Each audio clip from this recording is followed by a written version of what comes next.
Dandara dos Palmares nasceu em Porto Alegre. Por Mário Maestre. Em 21 de maio, no jornal à tarde, Luiz Motti verteu bilis e fel ao comentar o uso, na Bahia, de Dandara dos Palmares como exemplo paradigmático de heroína negra. Em verdade, em 2019, ela fora consagrada como tal ao ter seu nome inscrito no chamado Livro de Heróis e Heroínas da Pátria, por decisão soberana do Senado, que não prima pela escolha cuidadosa dos homenageados. 3 anos antes, 6 de fevereiro fora definido, no calendário do Rio de Janeiro, por lei estadual, como o Dia de Dandara e da Consciência da Mulher Negra. A razão da rabugice de Luiz Motti é simples e pra lá de justificada. Dandara dos Palmares e os 3 filhos que teria tido com Zumbi jamais existiram. É uma invenção, como a Mulher Maravilha ou Ana Terra, do romance O Tempo e o Vento, de Érico Veríssimo. Ao inventarem Dandara, exageraram no conto. Motti lembra que 2 dos 3 pretensos filhos de Dandara com Zumbi atenderiam pelos nomes de Harmódio e Aristógito, 2 heróis atenienses que teriam matado o tirano Hiparco no V século da nossa era. Apenas um deles, Matumbo, não teria um nome grego. Realmente, é dose. Um simples reparo. Conhecendo os atuais tempos bicudos, Motti previu que o simples reparo em defesa da verdade histórica seria recebido de pedras na mão, sendo explicado como a tentativa de um macho branco eurocêntrico, expoente da branquitude, de silenciar uma das maiores heroínas negras do passado. Dandara é apresentada como diplomata, exímia capoeirista, senhora das artes militares, líder de homens e mulheres. Sobre sua origem, propõe-se que talvez fosse africana da nação Jejimarren, nascida no Benin por Caetano e Castro, 2020. Ela teria se suicidado, em 6 de fevereiro de 1694, para não ser escravizada, quando os luso-brasileiros escravistas ocuparam a cerca real do Macaco, o último reduto palmarino. Freitas, 1973, Gomes, 2005. A própria historiografia acadêmica de viés identitário já propusera que Dandara, como outras protagonistas negras, teria sido excluída da história oficial do Brasil contada em nossas escolas, devido, dentre vários outros fatores, além do racismo, ao machismo e ao sexismo ainda existente em nossa sociedade. Nesse silenciamento, as autoras não arrolam o classismo, que golpeia e sufoca a memória da história de lutadoras e lutadores e das classes oprimidas. Caetano e Castro, 2020. Dito e feito. No dia seguinte, 22 de maio, no mesmo jornal, Ângela Guimarães respondeu indignada ao reconhecido estudioso da escravidão brasileira. No artigo Dandara dos Palmares, Heroína do Brasil, ela propõe que a história do negro no Brasil foi propositadamente apagada, e sem chance de recuperar. Afirmação destrambelhada. Os mais de 3 séculos de cativeiro no Brasil produziram milhões de documentos sobre os trabalhadores e as trabalhadoras escravizados. Em parte, eles foram estudados por inúmeros cientistas sociais que produziram, não raro, trabalhos excelentes. E essa documentação revela multidões de mulheres escravizadas, heroínas de carne e osso, que resistirão, de variados modos, à escravidão. Não existe necessidade de reverenciar protagonistas imaginárias. É verdade que essa rica historiografia demorou-se em focar os holofotes nas mulheres, nas crianças e nos velhos escravizados. Porém, nos últimos tempos, avançou-se na recuperação desse atraso. É já grande o número de artigos, ensaios, etc. abordando especificamente esses protagonistas históricos semi-esquecidos. Um dos primeiros trabalhos sobre a mulher escravizada no Brasil é de Maria Lúcia, irmã de Mote. Submissão e Resistência, a Mulher na Luta contra a Escravidão. Mote, ML 1988. Certamente a secretária de Promoção da Igualdade Racial e dos Povos e Comunidades Tradicionais da Bahia conhece ao menos parte dessa imensa e rica produção bibliográfica diretamente atinente às suas funções. Não havia tabelião. Ângela Guimarães ironiza a afirmação de Mote, que estaria exigindo o registro do casamento de Dandara e dos filhos, inexistindo cartórios nos Palmares para tal. Luiz Mote é um reconhecido estudioso do período colonial e imperial. Mote, 1988, 1985, 1987. Sua deliciosa biografia de Rosa Maria Egípcia Cadavera Cruz e Rosa Courana, Costa de Ajudá, 1719 Lisboa, 1778, mulher africana escravizada no Brasil e em Portugal, talvez a mais antiga escritora negra do nosso país, acaba de ser lançada, em segunda edição ampliada, pela Companhia das Letras. Mote, 1993. Esse livro, de mais de 700 páginas na primeira edição, foi escrito apoiado em uma muito vasta documentação primária arquival. Luiz Mote afirmou, apenas, o que há muito é sabido. Ou seja, não existir provas documentais sobre a existência de Dandara e seus pimpolhos. Nenhuminha. A documentação palmarina existente no Brasil e em Portugal tem sido vasculhada por inúmeros investigadores. Ainda falta fazer o mesmo quanto a guardada nos arquivos holandeses. Até eu curiosei no arquivo ultramarino, sobre Palmares, quando por lá passei, à procura de registros sobre Fernão de Oliveira de 1507 a 1581, o primeiro gramático da língua portuguesa e pioneiro do anti-escravismo em Portugal. Maestre, 2022. E temos compilações exaustivas da documentação arquival palmarina. INIS, 1938.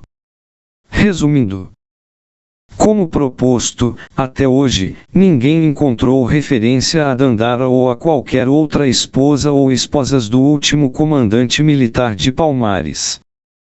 Naqueles idos, não apenas na África Central, um chefe militar de destaque praticava a poligamia, por prestígio e por exigência de alianças políticas. Mesmo as referências diretas ao líder militar de Palmares são extremamente raras. Zumbi, em verdade, N Zumbi, assim como N Ganga N Zumba, eram títulos políticos angolanos. Há indícios na documentação escrita e oral que o nome próprio de Zumbi fosse algo próximo a Sveka. Eu mesmo ouvi essa referência, na boca de um velho camponês, ao pé da Serra da Barriga, em inícios dos anos 1980. Dandara é porto-alegrense. Acredito, entretanto, saber onde nasceu Dandara. Em Porto Alegre. Possivelmente nos começos da década de 1980. E não estou brincando. Vou me demorar um pouco na apresentação dessa minha hipótese. Vamos lá. Em 1971, quando a ditadura infuriava no Brasil, o historiador, advogado e jornalista Décio Freitas publicou, em Montevidéu, onde se refugiara do golpe de 1964, o livro Palmares, La Guerrilha Negra, na editora Nuestra América. Décio contou-me e contava que comandantes da guerrilha uruguaia Tupamara haviam pedido os originais para ler, e ele passara algum tempo temendo que estivessem perdidos. Em 1973, discretamente, a pequena editora porto-alegrense Movimento, de Esquerda, lançou o livro em português, língua na qual fora escrito. Mas, não havia que abusar. Naquele ano e no seguinte, a ditadura reprime a guerrilha no Araguaia, organizada pelo PCdoB. Naquele então, ao contrário de hoje, nossas classes dominantes juravam que não havia uma questão negra no Brasil. Por precaução, o título do livro foi modificado para Palmares, A Guerra dos Escravos. Palmares, A Guerra dos Escravos, de Décio Freitas, é um marco da historiografia da escravidão no Brasil. Até então, o principal livro que contávamos sobre Palmares era O Quilombo dos Palmares, escrito por Edson Carneiro, comunista, publicado em 1947, na Editora Brasiliense, de seu camarada Caio Prado Júnior. Também por problemas com a ditadura getulista, o livro conhecera, antes, uma edição em espanhol, no México. Entretanto, Edson Carneiro, seguindo a cartilha stalinista, negou a resistência dos trabalhadores escravizados como luta de classes. A leitura PCBista abastardada do passado no Brasil defendia, como contradição dominante, a luta entre latifundiários e camponeses nos anos pré-1888. Os cativos sofreriam a história e não a fariam. Um francês trotskista no Brasil. Em 1956, apoiando-se factualmente sobretudo no livro de Edson Carneiro, Benjamin Péret, intelectual francês trotskista e fundador do surrealismo, em uma segunda estadia no Brasil, país com o qual mantinha laços familiares e políticos, publicou em 2 números da revista Anhembi o ensaio sintético que foi O Quilombo de Palmares. Péret, 1956. Benjamin Péret invertia o proposto por Edson Carneiro ao defender a resistência dos cativos como luta de classes.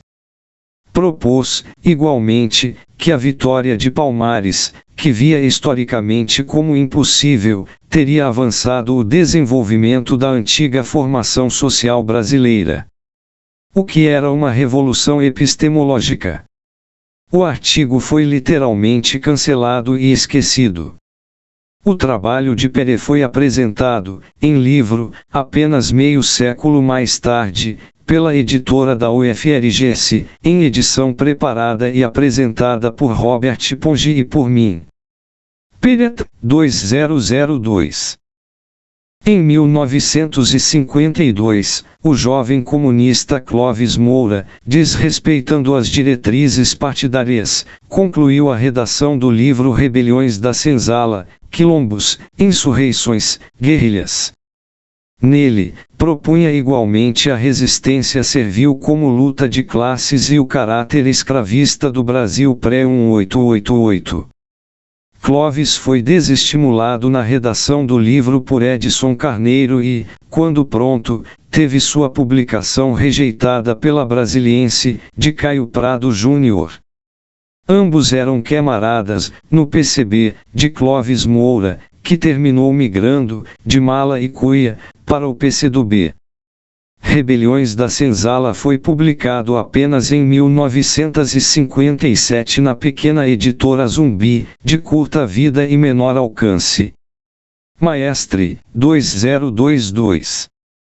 Décio Freitas apoiou-se em Edson Carneiro, em Clóvis Moura, em Benjamin Péret e em outros autores, superando-os na apresentação dos sucessos e sobretudo no sentido referencial da Confederação dos Quilombos de Palmares.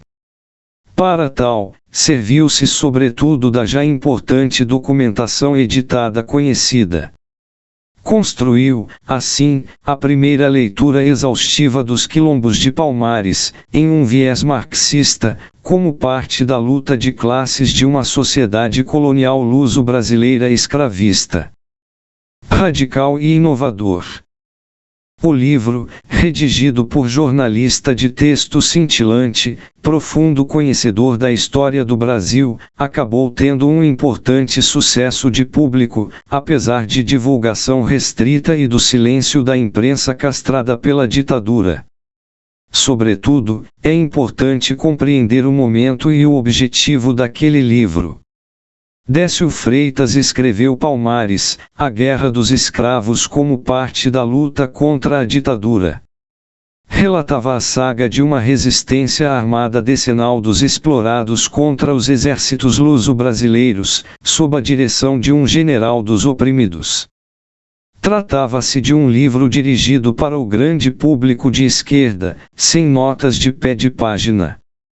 O livro teve certamente uma repercussão muito além da esperada inicialmente pelo autor, que se transformou na referência nacional sobre Palmares e consagrou no Brasil a figura de Zumbi. Sua obra e ele não foram, porém, jamais, digeridos pela academia, com destaque para a sul-riograndense, que, no geral, sob o regime militar, mantinha-se em um forte apoliticismo científico. Em 1978, 1981 e 1982, a obra foi reeditada em segunda, terceira e quarta edição pela Graal, do Rio de Janeiro, conhecendo uma quinta e última edição pela Mercado Aberto, de Porto Alegre, em 1984. A consagração do trabalho levou a que Décio Freitas viajasse a Lisboa, de onde trouxe fotocopiada uma muito rica documentação original sobre os sucessos, que publicou, mais tarde. Freitas, 2004. Pude ler a transcrição datilografada dos documentos, antes da publicação. Ela permitia precisar e enriquecer o que fora dito, mas não apresentava nada de realmente novo. Entretanto, na terceira edição, de 1981, no sexto capítulo, dedicado a Zumbi, Décio Freitas apresentou uma biografia novelesca do comandante militar quilombola, sobre o qual, até então nada se sabia. Freitas literalmente retirava Zumbi das sambras em que a documentação o mantinha. Segundo ele, encontrara, em Portugal, informação arquival, que revelava a detalhada e rocambolesca vida de Zumbi, antes de ser Zumbi. Coisa de não se acreditar. Mas isso veremos a seguir, com maior vagar. Uma andorinha não faz verão. Em 1977, voltei a Porto Alegre, após 6 anos de exílio, iniciado, no Chile, da Unidade Popular, e terminado, na Bélgica, devido ao golpe de 1973, onde concluiu minha graduação, mestrado e iniciei tese de doutoramento.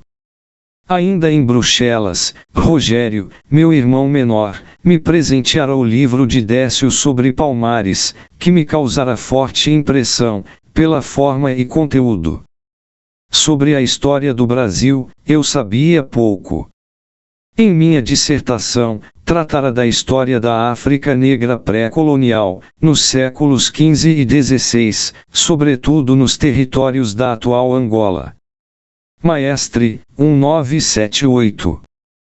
Desembarquei em Porto Alegre, em 1977, propondo-me a defender tese de doutoramento sobre o escravismo no Rio Grande do Sul, lida a partir do trabalho e da resistência do trabalhador feitorizado. Maestre, 1984. Nos anos 1970, o escravismo era tema marginal da historiografia brasileira, em geral, e sul-riograndense, em especial, por razões que iam muito além da pressão e vigilância da ditadura militar. Contavam-se nas mãos dos dedos os cientistas sociais que se dedicavam a essa questão. Sobretudo quando analisada desde a ótica dos escravizados. Estabeleci contato com Décio Freitas, o único historiador no Sul que se ocupava da escravidão brasileira. Por alguns anos, pude discutir com ele sobre a África negra, a escravidão colonial, a sociedade nacional. Sobre a escravidão no Sul, pouco estudara e menos publicara. Muito aprendi nessas conversações. Décio me orientou, igualmente, na arte jornalística de escrever para ser lido, então pouco praticada nos meios acadêmicos. Mantivemos contato quando me transferi para São Paulo e, a seguir, em 1982, fui lecionar no Rio de Janeiro, na Santa Úrsula e na UFRJ. Quanto a ele, mudara-se para Alagoas, convidado para lecionar na UFAL e organizar o primeiro simpósio internacional sobre Palmares. Segredo de Estado. Durante aquele encontro internacional, em Maceió, conheci, entre outros, Luiz Motti e Clóvis Moura, também convidados por Décio Freitas como referências sobre o estudo da escravidão e da resistência dos escravizados. Luiz Motti escrevera primorosos artigos sobre a escravidão pastoril no Nordeste, entre outros importantes trabalhos. Décio voltou para o Rio Grande do Sul e eu fui estudar a escravidão greco-romana e trabalhar como jornalista, por uns anos, em Milão, onde ele nos visitou. Retornara de uma viagem à Líbia, por convite de Gaddafi, interessado talvez no valioso e pioneiro livrinho que Décio escrevera sobre as revoltas malês da Bahia Insurreições Escravas Freitas, 1976. Teria recebido um bom dinheiro pelos direitos para uma eventual edição em árabe do livro. Foi ao menos o que ele me contou. Não me recordo em que ano, historiador amigo, hoje referência nacional sobre os estudos palmarinos, me inquiriu se sabia algo sobre a origem dos dados biográficos de Zumbi, apresentado por Décio Freitas, que se negava a explicar a sua origem. O jovem historiador, que eu conhecera como estudante da UFRJ, me alertou para o eventual interesse de Freitas em apimentar a nova edição. O que não estranhei. Desde a apresentação da primeira edição de Palmares, ao descrever os limites e a pobreza das fontes, o autor se referiu a lacunas que jamais poderiam ser supridas. O que obrigaria, segundo ele, o historiador a mobilizar a imaginação. Freitas, 198414. O que é certo, sempre que o autor registre se tratar de suposições e hipóteses suas. Na edição de 1981, Décio propôs, entre outros sucessos detalhados, uma bibliografia de Zumbi, que intitulou como De Coroinha a Guerrilheiro. Nela, relata que uma expedição luso-brasileira capturara, em 1654-5, em um quilombo, um bebê, que fora entregue a um padre de nome Antônio Melo, de Porto Calvo, que o alfabetizara, em português e em latim. A criança fora batizada com o nome de Francisco, contara em carta o padre Antônio Melo. O bom sacerdote afirmara que o menino tinha inteligência singular, superior à comum, mesmo entre os brancos. Aos 10 anos, ele se tornara coroinha. Com uns 15 anos, o molecote fugira para os Palmares, transformando-se mais tarde no seu último chefe militar.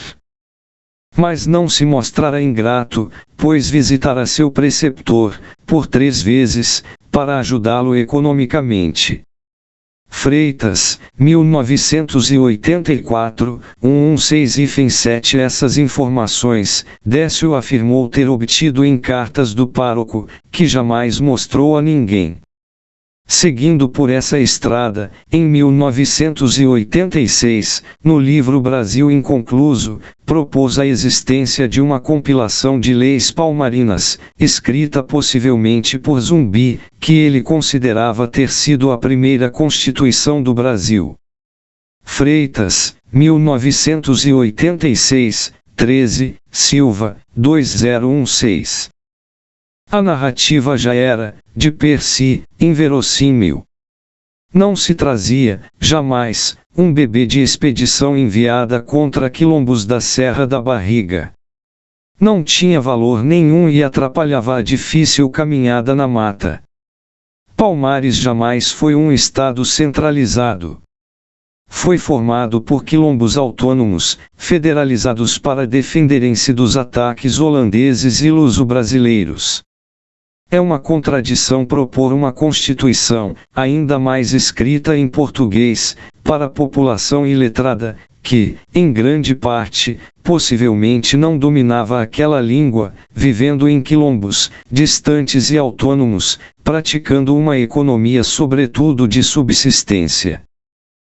Sobretudo, jamais se encontrou qualquer documentação primária sobre esses detalhados fatos. Gomes, 2005, 2011. Nem Décio disse onde ela se encontrava, como vimos. Uma figura de romance. Décio Freitas foi um historiador e intelectual brilhante, de formação marxista, com rica informação histórica e visão de totalidade da formação social brasileira. O que era raro, na época, e ainda hoje não habitual. Militara quando jovem no PCB e, a seguir, orbitara o trabalhismo de esquerda. De volta ao Brasil, de um rápido autoexílio no Uruguai, chegou a ser candidato a deputado pelo MDB, após o fim da ditadura, assumindo função relativa à cultura no governo de Pedro Simão de 1987 a 1990. Era historiador sem formação institucional que pouco conviveu com seus pares da academia, o que teria sido útil para ele e para os últimos. Uma vez, enquanto conversávamos em seu escritório, o vi, surpreso, atirar suas notas ao lixo, por ter concluído o livro para o qual as preparara. Alegrou-se quando lembrei que poderiam ser utilizadas, se guardadas, em outros trabalhos. Décio Freitas era um intelectual carismático e brilhante, escritor de talento, orador de recursos. Portava sempre pronta uma narrativa lapidada sobre os fatos em curso, para ser usada na conversação, com o objetivo de impactar e seduzir interlocutores e ouvintes. Era, também, um homem de múltiplas, digamos, idiosincrasias. Dava-se a rompantes de mau humor, descompondo amigos, enquanto agitava sua bengala no ar para, a seguir, se desdobrar em desculpas. Era femeeiro como coronel afazendado da fronteira sul convidado para escrever, por longo tempo, na Folha de São Paulo, uma e outra vez, flexibilizou ideias suas, segundo a orientação dos ventos do prestigioso jornal. Folha de S. Paulo, 17 de janeiro de 82. Potoqueiro costumas. Décio Freitas era um potoqueiro costumas. Tinha uma enorme queda para reinventar ficcionalmente fatos que vivera e não vivera. Com outros amigos de seu círculo próximo, nos divertíamos ao cotejar as narrativas diversas, sempre cativantes, que ia tecendo sobre sucessos que teriam ocorrido durante sua vida. Contava diversas versões sobre a importante entrevista que efetivamente fizera a Vargas, no exílio de São Borja, com destaque para o que conversara com ele em off, das aventuras que vivera durante a redação de Palmares no Uruguai e no Brasil, durante a ditadura, como ocorrera a queda da sacada de sua casa que lhe deixara rengo para sempre. As divergências, às vezes, eram enormes. Tudo isso, porém, se não era vero, era bene trovato. Por longas décadas, sobretudo no Rio Grande do Sul, as portas da grande mídia, da academia, etc. mantiveram-se fechadas para Décio Freitas, devido à sua orientação política e epistemológica, como proposto. Foi uma época em que conheceu dificuldades econômicas, isolamento e cancelamento relativos que reforçaram seu perfil de lobo solitário da historiografia. Seu livro sobre Palmares e as publicações que se seguiram sobre a escravidão transformaram-se em instrumentos de afirmação pessoal e em apoios econômicos, até ser anistiado e aposentado como procurador do Estado, cargo para qual fora nomeado por João Goulart, pouco antes do golpe, segundo me contou. O avanço da historiografia científica acadêmica e não acadêmica sobre a escravidão envelhecia e superava relativamente seu livro clássico, de 1971, ainda hoje uma referência incontornável sobre Palmares, apesar de seus tropeços. Teria estendido qualitativa e quantitativamente sua proposta inicial de cobrir, com a imaginação, aqui e ali, alguns hiatos da documentação. Teria passado a propor sucessos históricos simplesmente inexistentes, para alavancar as últimas edições.